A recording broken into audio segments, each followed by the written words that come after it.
praegu annab Iraan märku murrangust.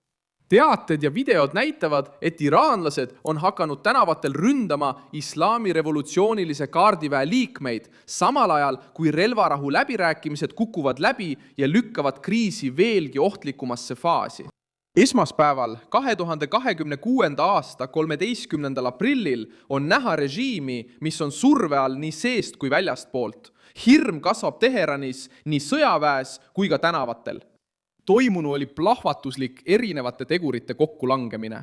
Ühelt poolt ebaõnnestusid Iraani ja Ameerika Ühendriikide kõnelused Islamabadis pärast lahkarvamusi tuumaprogrammi, relvastatud rühmituste toetamise ja piirkonna laevanduse kontrolli üle.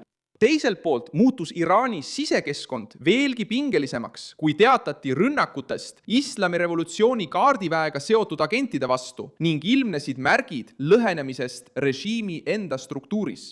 Läbirääkimiste kokkuvarisemine ei piirdunud ainult diplomaatilise tasandiga. See jõudis otse tänavatele, siseturvalisust ja nende poliitilist arvestust, kes üritavad riigi üle kontrolli säilitada. Selle pöörde keskmes on islamirevolutsiooni kaardivägi, Iraani valitsus, Donald Trumpi meeskond ja režiimi kõige karmimad ringkonnad. Juba enne, kui vestlustes mingitki tegelikku edasiminekut toimus, oli tugev vastupanu olemas ja sisemine vastupanu igasuguse kokkuleppe vastu, sest laialdast järeleandmist nähtaks alistumisena. See aitab selgitada, miks pinged nii palju kasvasid. Režiimi radikaalide jaoks võib järeleandmine tähendada nõrkust. Rahutuks muutunud elanikkonna jaoks tähendab senise olukorra säilitamine, repressiooni, hirmu ja viletsuse pikendamist. Nende kahe surve kokkupõrge loob tänavatel ruumi agressiivsemaks reaktsiooniks. Kus see kõige rohkem koondub? Teheranis, strateegilistes sisemaaalinnades ja teljel, mis ühendab poliitilise kriisi sõjalise kriisiga. Paljud teated räägivad rünnakutest kontrollpunktidele ja tegevustest islamirevolutsioonilise kaardiväe liikmete vastu linnapiirkondades. See näitab, et pinged ei ole enam ainult võimukoridorides või sõjaväebaassides. Samal ajal piirkondlikul tasandil on läbirääkimiste ebaõnnestumine viinud vastasseisu merele. Pärast läbirääkimiste kokkuvarisemist teatasid Ameerika Ühendriigid Iraani sadamate mereblokaadist. Ja revolutsioonikaardivägi vastas, et sõjalaevade lähenemist käsitletakse kui relvarahu rikkumist. Tänavad keevad ja meri samuti. Kuidas see kriis nii kaugele jõudis? Sõja, majandusliku kurnatuse, ideoloogilise karmistumise ja diplomaatilise läbikukkumise koosmõjul.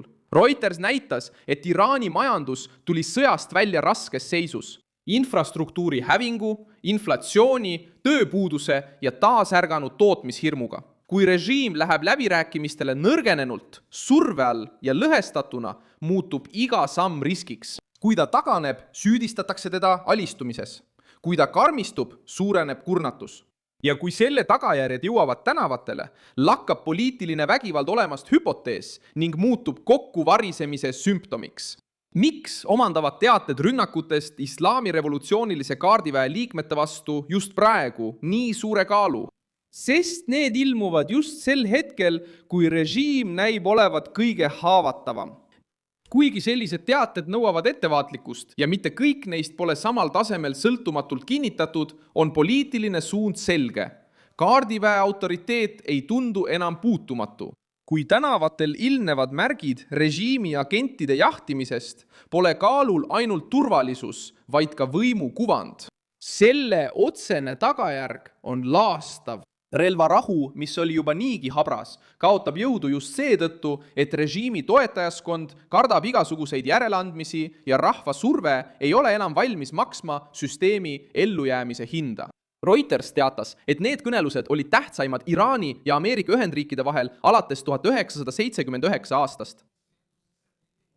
Ja ikkagi lõppesid need kokkuleppeta. See näitab ummikseisu tõsidust. See ei ole tehniline pisiasi. Tegemist on vaidlusega selle üle, kes annab esimesena järele olukorras, kus järeleandmine võib tähendada võimu kaotamist, kontrolli kaotamist või isegi oma käsuõiguse kaotamist. Turg on juba olukorra tõsidusest aru saanud. Nafta hind on taas tõusnud, blokaad teeb mitmele riigile muret ja Hormuzi väin on taas ülemaailmse kriisi keskmes. Reuters tõi esile, et ebaõnnestunud kõneluste šokk tõukas hinnad ülespoole ja taaselustas hirmu uue energiatarnekatkestuse ees. See on oluline, sest näitab, et läbirääkimiste kokkuvarisemine ei mõjuta ainult Iraani ja Ameerika Ühendriike. See mõjutab kütust, transporti, inflatsiooni ja elukallidust mitmel pool maailmas. Kui läbirääkimised Islamabadis katkevad, annab see tunda hoopis kaugemal. Lõpuks satub Iraan olukorda, kus rahva ülestõus, islami revolutsioonilise kaardiväe jäikus ja läbirääkimiste ebaõnnestumine käivad käsikäes. Toimus katse pausi teha, mis kukkus läbi, kes selle põhjustas? Need olid juhid, kes ei suutnud kokkulepet saavutada ja režiim, mis ei suutnud oma allakäiku varjata. Kuidas? Sisemise lõhe, sõjalise ähvarduse, majanduskriisi ja katkenud diplomaatia tõttu. Ja miks? Sest režiim jõudis punkti, kus läbirääkimised nõrgestavad seda ja läbirääkimata jätmine maksavad samuti ränka hinda.